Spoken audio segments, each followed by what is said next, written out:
Rhoda's Rock Hunt, written by Molly Beth Griffin.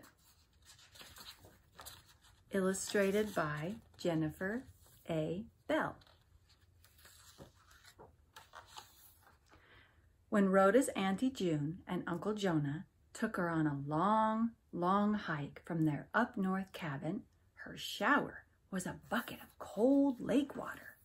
Her dinner was salami and cheese, and her bed was a skinny little pad and a ratty sleeping bag. But she didn't mind. Because of the rocks. Rhoda loved rocks. Smooth rocks, bumpy rocks, sparkly rocks, and stripy rocks, and rocks shaped like hearts and hats and horns. "All right," Auntie June said, "but you have to carry them in your pack."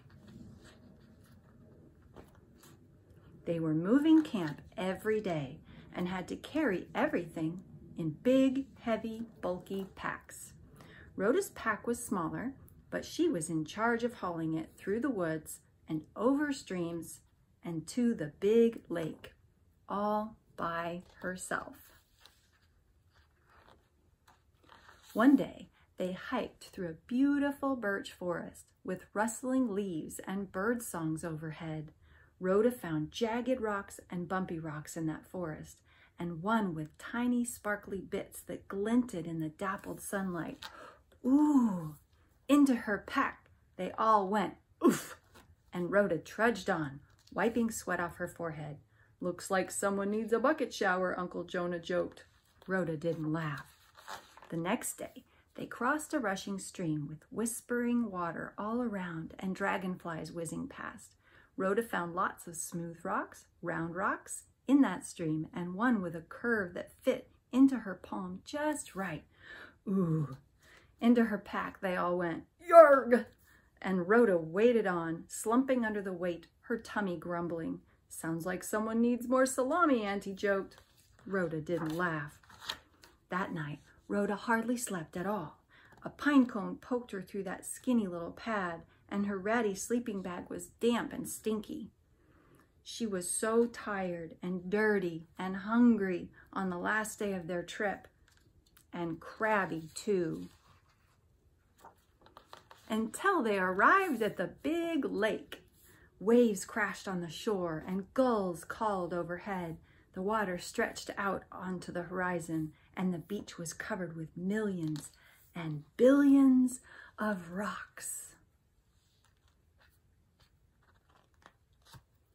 Rhoda ran her hands over all of those sun-warmed treasures. She found red ones and blue ones and stripy ones, and then she looked harder and found tiny banded ones that glowed the color of sunsets. Ooh! Into her pack they all went. "Time to go," Uncle Jonah called. "It's not far now," said Auntie June. "At the end of this one last hike, the cabin, a real shower, a hot meal, a soft bed." Rhoda jumped up and grabbed her pack and hoisted it, but nothing happened. She pushed and pulled and panted, "Oof, oof, yarg!" But the pack wouldn't budge. "Help!" she cried. But her auntie's arms were full, and her uncle was all loaded up. This pack was Rhoda's to carry, and it was full of rocks. She couldn't leave her treasures. She tried loading up her pockets, but the weight made her shorts sag, and she couldn't hike like that. She thought about staying on that beach forever, but Auntie June and Uncle Jonah were waiting. Besides, Rhoda really needed a shower and dinner and bed. She loved her rocks, all her beautiful rocks, but she couldn't keep them all. She had to let some go.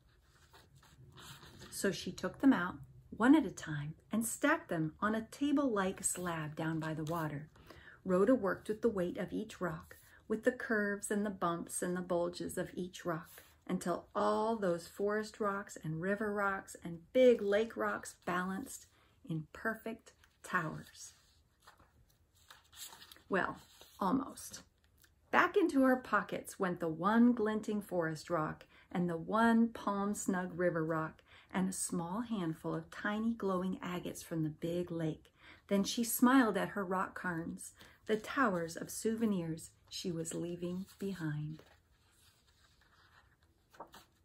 Finally, she slung her pack onto her back and followed Auntie June and Uncle Jonah all the way to their cozy cabin, where a hot shower, a delicious dinner, and a soft, soft bed were waiting just for Rhoda.